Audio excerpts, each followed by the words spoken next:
Saturday morning. Got plenty to talk about. I usually, like I said, I try to do 2 videos on the weekend, 2 and 2. But I've got about 1, 2, 3, 4, 5, 6. So I pretty much have my weekend cut out for me right now. I don't have to look for anything else. I got everything I need to discuss right now and tomorrow. So there's a site known as the Foundation for Economic Education. Very short website, fee.org. And on Thursday, they posted an article that kind of caught my attention. Because Greece, we already know the situation in Greece. It's worse than terrible. It's absolutely horrible. And they're trying to squeeze blood from a turnip, the turnip being the people over there. But we also talked about Italy and the massive banking crisis that would be coming. The Webbot gave us a huge foresight in advance, way in advance, about watching out for Italy. And what are we seeing in recent times? Italy and its banking system in disarray. It's in big, big, big trouble. Not that it matters all that much because it's just Italy. It's not just Italy. It's most of the EU nations, most of the Western world, you could say. So what caught my eye here, this guy wrote it, Daniel Mitchell from fee.org, again, Foundation for Economic Education, which sounds fantastic to me. I'm all about economic education, not the kind they teach you in school or the kind you get when you go to Princeton, Harvard, or Yale, because you're spewing more of the nonsense crap. Speaking of which, the last thing I sent myself to do a video on, data fraud at Chinese province suggests local GDP numbers at the province, like a state, where they cook the books as much as 20%. And the theory now is, well, if that one province cooked the books and you just found out about it, this has been going back for years, they said, what other provinces in China have also been doing the same? And I've got an even bigger question. What other countries that you might live in have been doing the same thing? And the states within those countries might be doing the same thing. And the corporations, as I keep pointing out over and over and over again, and especially the financial institutes, have been cooking their books over and over again. A country near you, I can assure you. So this article is titled, Move Over Greece, Italy's Crisis Will Be Worse. Now remember the bank that was in Italy? The big 400-year-old, 600-year-old bank, whatever the hell it was. Remember, it was like founded in 14 or 1600 and something. Still chugging along. And then all of a sudden 2016 comes along. Uh-oh. We got some big problems for this, like the world's oldest bank, or at least in Italy. And that was Monte Paschi. And I read you stories, and there's corruption over here, and there's fraud over here, and the new management team, we coming in, we're going to take over and fix it. They leave 6 months later. No, we're not. We're out. They're uncovering some stuff they don't want to have to deal with. So Webbot did say, watch Italy and its banking system. Watch Italy. Keep your eyes on Italy financially. So this article says, earlier last month in a column on my hopes and fears for 2017, I fretted about fiscal chaos in Italy leading to default and bailouts. Simply stated, I fear that Italy, along with certain other Club Med nations, has passed the point of no return in terms of big government, demographic decline, and societal dependency. A little prettier word I might like to use would be the welfare state. And this means sooner or later, and I'll add one, probably sooner than later, the proverbial wheels are going to fall off the bus, and it might be sooner, which is what I just said. Anyways, on shaky ground is the next part of this, what he's titling this thing. Just going to check something real quick. Okay. Thought for 1 second, did I do another one of those things where I started the video, forgot, because I have a little timer that tells me when 15 minutes is up, because I'm trying to keep it around 15 to 20 minutes if I can help it, even though the last 2 days I've had a video in there at least 30 minutes. Apologize for that, but I was on a roll. Anyways, good news, it's recording. So I don't have to start over. Thanks. So on shaky ground. I don't always agree with his policy recommendations, but I regularly read Desmond Lackman of the American Enterprise Institute because he is one of the best informed people in Washington on the fiscal and economic mess in Europe. In Italy, to be blunt, is in a mess. And this is what this gentleman has said. While the euro could very well survive a Greek exit, it certainly could not survive in anything like its present form, were Italy to have a full-blown economic and financial crisis that forced it to default on its public debt mountain. Among the reasons that there should be greater concern about an Italian rather than a Greek economic crisis is that Italy has a very much larger economy than Greece. Being the third largest economy in the Eurozone, Italy's economy is around 10 times the size of that of Greece. Well, hold on, Jason, gotta interject on this one right here. Italy's economy is around 10 times the size of that of Greece now, or before Greece got bailed out 1,400 times and they privatized the entire country and all the islands around it and gave them to their banker buddies. So was it 10 times now or then? I'm just curious, right? I mean, okay. Doesn't matter. You get the point. Equally troubling is the fact that Italy has the world's third largest sovereign bond market with public debt of more than $2.5 trillion. Much of this debt is held by Europe's shaky banking system, which heightens the risk that an Italian sovereign debt default could shake the global financial system to its core. The country's economic performance since 2008 has been abysmal.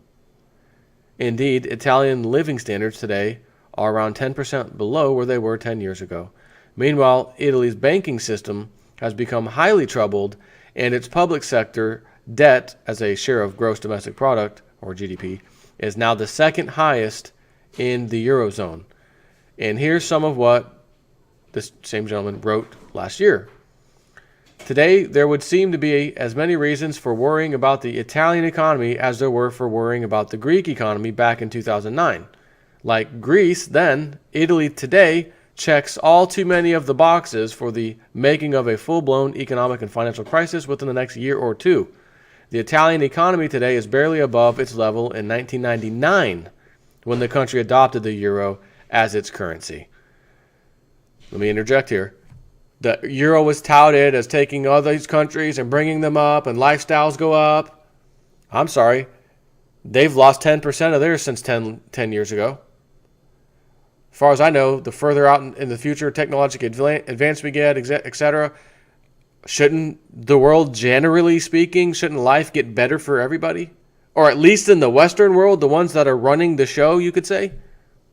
You would think so, but nope, 10% below where they should be, which would mean you would expect to see in 10 years, how about a 10% inclination, not a decline, an incline of 10%, inclination of 10% growth. How about that? As far as, again, the country's economic performance since 2008 has been abysmal. Indeed, Italian living standards, so standard of living, very important to a healthy middle class. Shouldn't it be 10% higher? Which would mean if it's down 10%, it's 10% below where they were 10 years ago, you would expect at least a little bit of growth every year. So not only should it have been up, and if it was up, you get rid of the 10%, it's just flat for 10 years. It should have gained 10% over 10 years, for goodness sakes. Which means that's a 20% where it should be. And the only thing you hear is about like Germany or, one of the big power players. Now, how well the euro is. Euro is great for a couple of select countries. The rest of you guys, sorry about your luck. So we're still, since the great global economic recession in 2008 and 2009, the Italian economy has experienced a triple-dip recession that has left its economy today some 7% below its pre-2008 crisis peak level, and its unemployment rate is stuck at over 11%. And I'm here to tell you, not a chance in hell that number's accurate. Governments lie. So if it's 11%, that they're telling you it is, it's far worse. Okay? I don't think I have to argue that point with you. Deficiencies of its ossified labor market that contributes so importantly to the country's very poor productivity performance. As a result, since adopting the euro in 1999, Italy's unit labor costs have increased by around 15%, more than half those in Germany. Italian banks now have around euro 360 billion in non-performing loans, which amounts to a staggering 18% of their loan portfolio. If that were not bad enough, the Italian banks also hold unhealthily large amounts of Italian government debt, which now totals more than 10% of their overall assets. The country's public debt level has risen from 100% of GDP in 2008 to 133% of GDP at present. And I've said this not that often, but I have said this for sure. When a country's debt to GDP ratio gets 100%, that's pretty much the point of no return.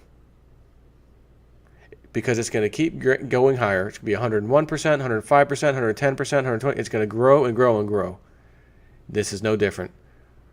100% in 2008, so it was already touching the point of no return then, and is now 133% greater, which would mean it's a third higher than it was as far as debt to GDP.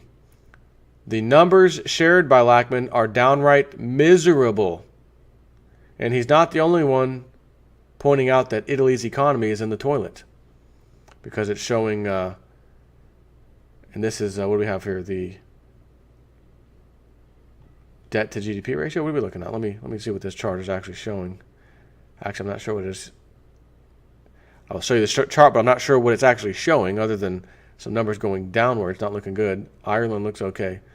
But anyways, I shared numbers last year showing the pervasive stagnation in the country.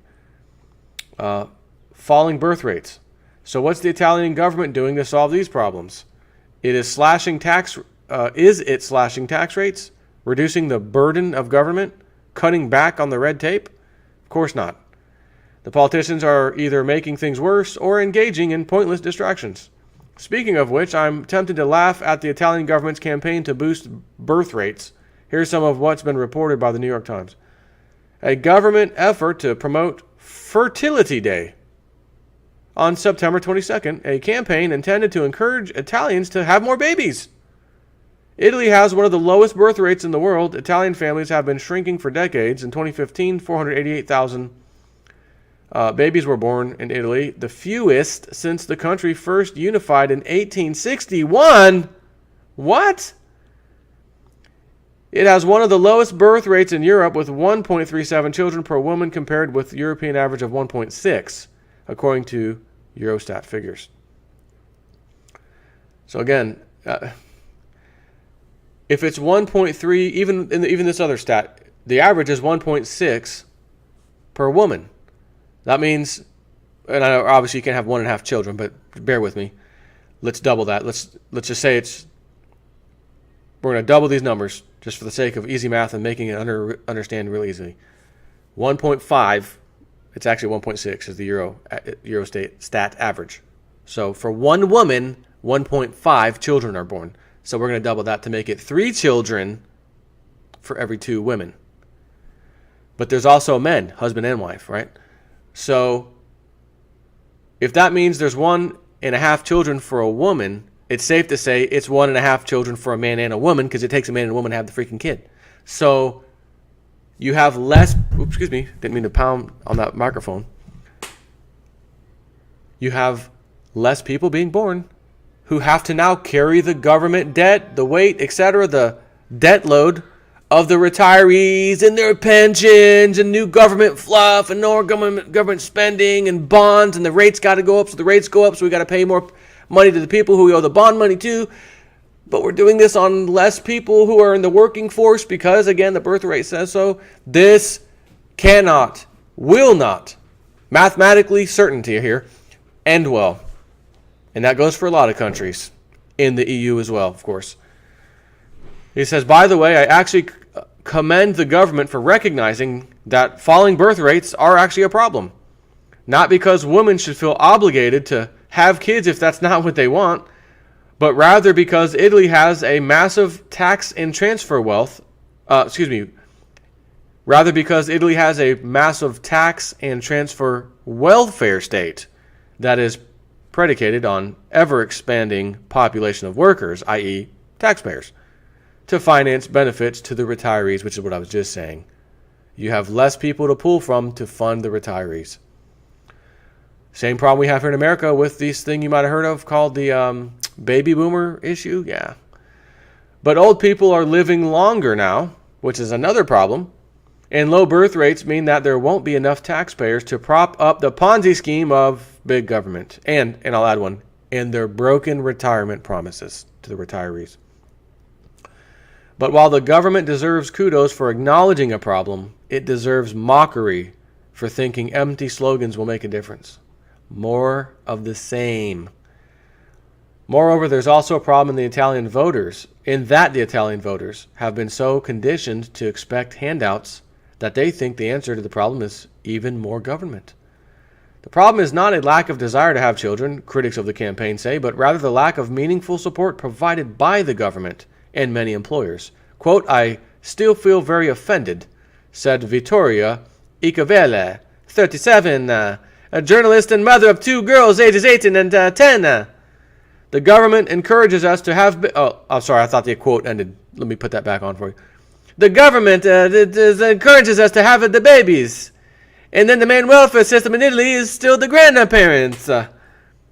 Italy's government has tried to help families with a so-called baby bonus. You know me, Jason Ford loves handing out bonuses. Matter of fact, I got a bonus in the mail today from a subscriber. Man, I want to send you a couple ounces of silver, man. You want to send me a couple ounces of silver? Here's my work address. Thanks, buddy. Got it in the mail today. Some of the Chris Dwayne's stuff. Really, really cool coins. But I guess there's a bonus here. That Italy's government has tried to help families with the so-called baby bonus of 80 to 160 euros, or about $90 to $108 today in US dollars, for low and middle income households. And it has approved labor laws giving more flexibility on parental leave. And Miss Ecavella is crazy for thinking that more taxes, more spending, more regulation, and more mandates will actually make anything better. There's a bit more to this article, but I think I've hit home on what I needed to hit home on. This does not end well. Even if the Trump, whatever version of Trump decide I'm going to run in Italy and screw the leftists and the government handouts and vote for me, they are already past the point of no return. And again, mathematical certainty. Math doesn't lie. Less people coming on scene to fund more people living longer and retiring and getting extra bonuses and playing the pension game. Like I always tell you, they work the last year as much as they can to get all the overtime they can, because the pension for the rest of their life is based on one single year, the best year they've ever had during their whole career while they had the pension. And they all play the game. I want to retire with the most. Who wouldn't want to? I want to retire with the most money. Absolutely. Matter of fact, because I hate you bastards, I'm going to put 3 more advertisements in this video so you can help fund my retirement in 20 years. No, not happening. I'm kidding. But seriously, this doesn't end well. Webbot said to look for this. Italy, it's going to be in the spotlight, etc. Banking problems, epic. If this article was false, there's not a chance in hell that the guys who went to go fix the Italy's largest bank, oldest bank, didn't get in there and a few months later say, we're out, can't do this, we'll see you later. With their huge paychecks that they get, the bankers at the top, massive paychecks. They, even with that, nah, we don't want this, we're out. We're going to go ahead and take off. Appreciate it, but peace. So, again, I wish Trump a lot of luck, but I can't see how America is going to be really great again when the whole rest of the world is going to be falling apart. I call me crazy, but I don't think there's just going to be one country that just is like the glorious country of the world and nothing bad happens to it while the rest of the world goes to crap. Considering the rest of the world has quite a few of our dollars, if you know what I mean, debt. So that's another story. But yeah, so on to my next video. Take care.